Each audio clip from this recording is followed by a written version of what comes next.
Welcome back to the Social Diary with me, Conchita Lillian, and my co-host for today, Mbithe Mwema. I feel like this is such an amazing switch off, yeah? Because I was a guest at MarketsToday, just to brag. So before the break, we were talking about Sabisaba, and Mbithe gave the most, thoughts. But at the end of the day, it's about what you had to say on the interwebs. Now we have at Sylvia Kangara, who said, history will record that our government elected under Kenya's 2010 constitution tear gas and arrested peaceful protesters on hashtag Sabasaba at 30, hashtag Sabasaba 2020, hashtag Sabasaba March for Your Lives. Police may not respect Mathare or Kayole citizens, but must respect Kenya's history and constitution.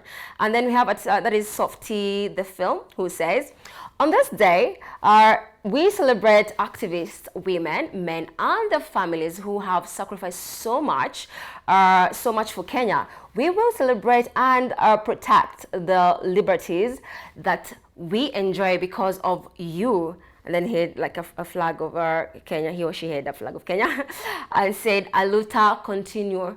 Hashtag Sabasaba, hashtag tagged himself or herself. And then we have who's that? My little what? My little diary, who says, they've literally poured cops in town, riot police and GSU. Why? The protest was peaceful. Why are they arresting people, throwing tear gas and confiscating solidarity budgets? Nini, hashtag Sabasaba, hashtag Sabasaba March for Your Lives. And then we have a Tundungi Gichuki, who says, 30 years later, they still want us in the gutters. 30 years later, they test our power. 30 years later, they still use their tear gas on us. 30 years later, they still shoot to kill us. 30 years later, the dictator cannot stop us. Hashtag Sabasaba, hashtag Sabasaba at 30, hashtag Sabasaba March for Our Lives. And then a flag of Kenya. And then we have Mother Karua, who says, dear at Kenya Police, hope you realize that today's peaceful marches are enriched in our constitution and are agitating for a better Kenya where all, including yourselves, can access basic needs. Hashtag Sabasaba. What do you think about Mother Karua's, tweets?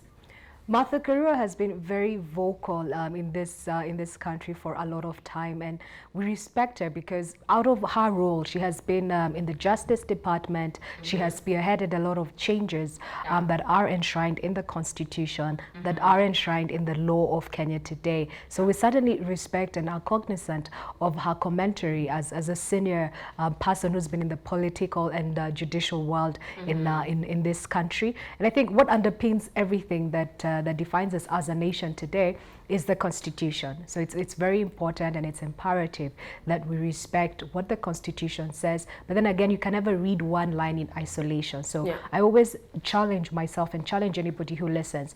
Do you even know what your Constitution says? Do you know your rights, or are you depending on people, on hearsay via social media or anything? Why don't you pick it up and start by reading the chapter that's on rights or anything out there, just to understand who are you defined as a Kenyan in the Constitution, and what are your rights in different facets of the community or of the economy as far as that is concerned. I kind of like the way you've said it, because I can guarantee not everyone knows their rights, and not so many people know what the Constitution says about so many things.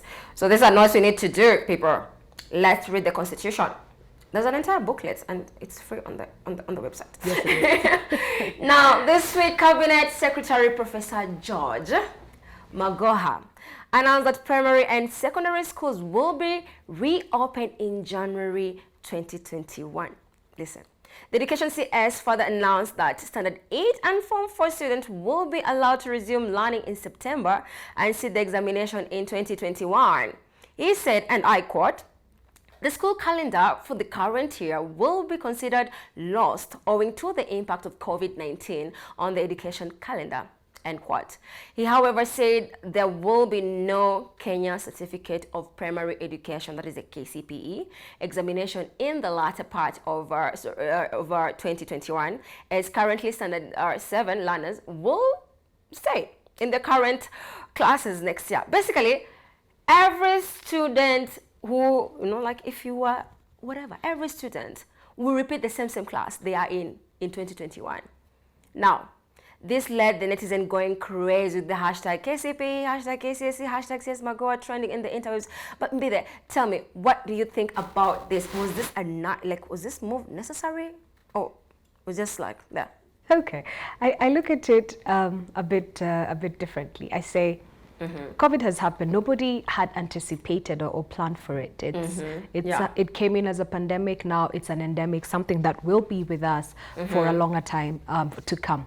And I understand where people are coming from, and I empathize with the situation. People are saying it's a wasted year. We have wasted resources. There's so many things. Classes be there. But Conchita, would you prefer to have your child in a casket or your child at home with you, just staying idle for the next 6 months? Oh my God. You know, and when you look at it like that, you must first appreciate that the person who made this decision has a huge responsibility on them. Because when you look at the latest statistics from the Bureau of, from the statistical abstract that sort of captures the numbers that are going around in Kenya, I think we have about 10 million students who are enrolled in primary school. These statistics are for 2018. That's both the private and the public sector. About 2.9 million enrolled in secondary from the private and the public sector. That's effectively almost 14 million people, 14 million children, and if one of them is affected, that's at least a parent who has been affected, a parent or two, a grandparent, an aunt. So it's a heavy decision and it's a heavy burden. And I always say at times you may not be privy to the factors or the data sets that these people are looking at. So when they make this decision, I think first of all, respect that they've made this decision because they're the people who are in that authority. Respect and trust that they're making this decision from a point of our own well-being. Then the second thing is to ask yourself, okay, this decision has been made. I can either spend the rest of my time complaining about it, or I could ask myself, for instance. And these complainers are so many people. Exactly. Like People, negative. But the thing is, what about the, someone asked, what about the it's called GSE? It's affecting both the private sector and the public sector. It's affecting everybody unless they clarify what they're relating to. But as far as his statements are concerned and what has been put out in the public, everybody has been affected. Perhaps what will happen, I think this is a point for you to look at COVID and say, COVID is literally becoming the global equalizer. All of us are starting from zero in one area of our lives or another. Whether you're here, whether you're in the States, wherever you are. So you can either keep complaining or say, how about I look at my child and see, where were you weak? Then ask myself, what resources do I have around me to be able to enhance the growth of my child? And even challenge yourself as a parent and say, how do I want my child to look like in 5-6 years? Kwa sababu mtoto mlevyo ndio akwavyo. So what skills do I want my child to have today? And how can I take advantage of this next 6 months to make sure that I'm putting my child in those spaces, at least virtually or with technology, or even instilling these skill sets to them because you know something as a parent and trying to use that time to enhance and to learn more about your child. I know. So on social media, I'm telling you, Mbithe is on fire. So on social media, we have a Teliza_KE who says, with the CSMagoa directive, there is a dire need for stakeholders to develop a curriculum that will keep the students engaged as they want opening of school, as they await opening of school in January 2021. Continued idleness will lead to increased deviant cases amongst the group. And then we have Didimas Wabaraza who says, I'm strongly against postponing, postponing, and I'm telling you guys, sorry, Chidama Tamchi. Postpone, guys, what is the word? Postponement. I'm just kidding. Postponement of KCSE and KCPE. It is possible for candidates to be examined on the syllabus for so far covered or even in the previous classes. And then he went and tagged at Luya_pounds. Really? And then we have Maurice Simiuta who says, now that KCPE and KCC are postponed, the government should brainstorm on how to engage the kids in meaningful activities, since an idle mind is a devil's empire. And then we have One Busolo who says, CSMagoa has just announced that there will not be any KCPE and KCC taken this academic year. My question to the CS, George Magoa, is, does the mass production of masks that was started in anticipation of reopening schools become a white elephant? Or how do we account for that? And then we have Atmato Washira, who says, I commend Education CS George Magoa for the decision to reopen schools in January 2021 and cancelling KCSE, KCPE exams altogether. No need to gamble with lives of children. And we totally agree. There's no need of gambling with the lives of kids. So you're going to take a quick commercial break. When you're back, more on the Social Diary.